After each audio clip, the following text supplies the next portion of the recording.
Hello everyone, my name is Evren Gachnar. I'm a Grammy-winning mastering engineer here at Capitol Records, and I've recently written a book entitled Major Label Mastering, Professional Mastering Process, and I wanted to make a few short videos that go over an important section of the book. It's part 3, called the 5-step mastering process.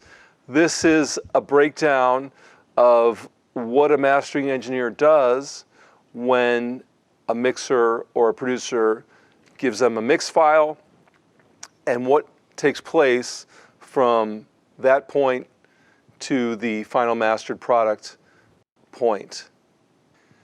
Step 1 of the 5-step mastering process is objective assessment.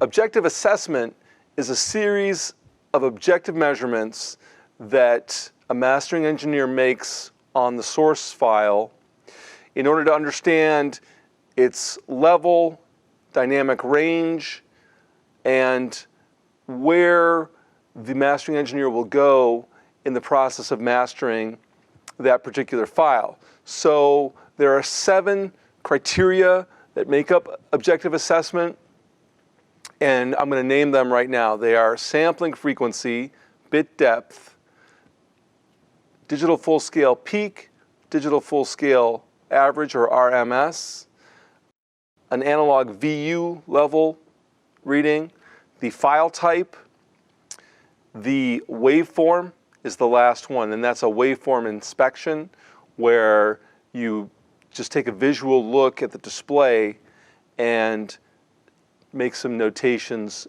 even if they're just mental notations about the file. I'm going to begin with the file, which I've loaded into my digital audio workstation here. This is my playback workstation, and this happens to be a Mac, and I'm running Avid Pro Tools, which is very common for the playback of source audio in mastering. And what I do is I highlight the file, and I open Audio Suite and go to the gain plugin, which is down here.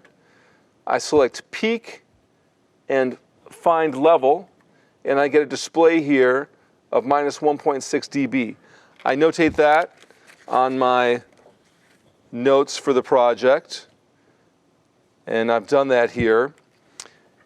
And then I go to the RMS button, which is next to it, click find level, and I get another reading of minus 19.3 decibels, and I notate that as well. RMS is an average, of course, of the audio file, of the level of the audio file.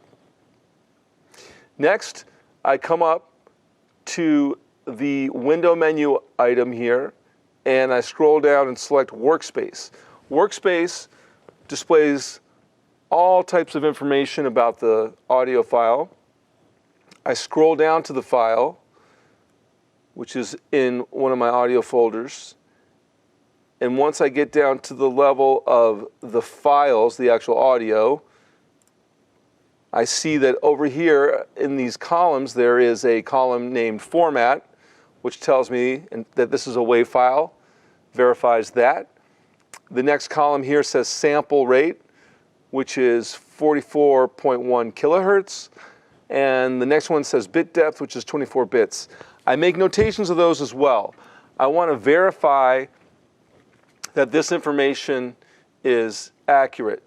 Many times people will tell you my source files are 48 kilohertz, 24 bit, and you load them up and analyze them and you realize that they are incorrect. So it's very important to double check everything when you're doing this type of work. Next, I look at the waveform, and in this particular instance, the song looks a little bit like a forest. You see a lot of jagged peaks, and that tells me that this is a dynamic file, a dynamic mix. Sometimes people mix with a lot of peak limiting, and you get a file that may look like the one next to it over here, which looks a little bit more like a wall or a brick. And it's important to get used to interpreting those visual cues about your source audio. So that's our waveform analysis, and we've notated all 7 criteria. We've done sampling frequency, bit depth, digital full scale peak, and RMS average, waveform inspection, file type. There's one more, and that's the VU level. And to check the VU level, I usually go to a loud or the loudest section of the song. I can see here that I've got some loud choruses. If I go to the last one and I hit play, I'm going to see some activity here on my VU meter plugin. This is the PSP VU3. It's very, very handy. And so let's take a look at that. When you let go, when you let go, say you love me. So I can see here that the needles are hitting at about 0 or +1 on the meter. Now, this meter is set so that 0 is a +8 dBu reading. So I notate that I'm having VU level peaks of about +8 to +9. And that is also very important because you'll see when we master a song, we select a target level. And a target level on the VU meters for a mastered file is usually around +12 or +13. So right away, if you do the math quickly, you can determine that we're going to be adding about 4 to 5 decibels of gain through the mastering system. But that is our 7th objective criteria, is the VU level. And so with this information, we're going to continue on to step 2, which is subjective assessment.